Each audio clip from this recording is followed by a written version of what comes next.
Le général romain se hâte au devant du détachement avec 4 légions et toute sa cavalerie.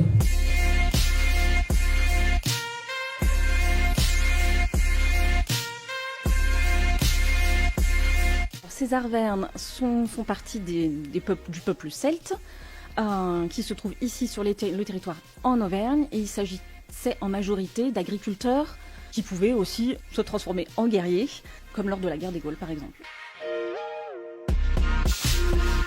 Alors à quelque chose près, il y a certains toponymes actuellement sur nos cartes qui peuvent nous donner des petits indices, mais en gros, pour faire simple, c'est l'Auvergne actuelle.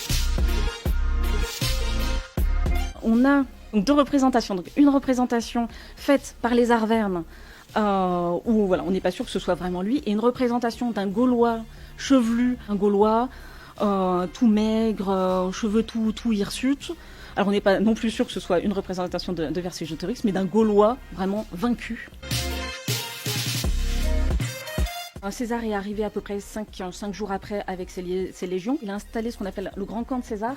Ensuite, il a installé un deuxième camp un petit peu plus proche du plateau. Et c'est de là que les troupes vont être lancées à l'assaut du plateau. Mais les Romains n'arriveront jamais vraiment sur le plateau. La bataille aura lieu en contrebas. Tout à fait, je pense vraiment qu'il s'agit vraiment d'un lieu stratégique pour lui. Par sa position en hauteur, des remparts sur le pourtour, ce qui permettait vraiment aux Gaulois de se préparer et pratiquement être sûr que les Romains n'allaient pas arriver sur le plateau. Alors le seul nombre vraiment que nous ayons, c'est 700 morts du côté des Romains.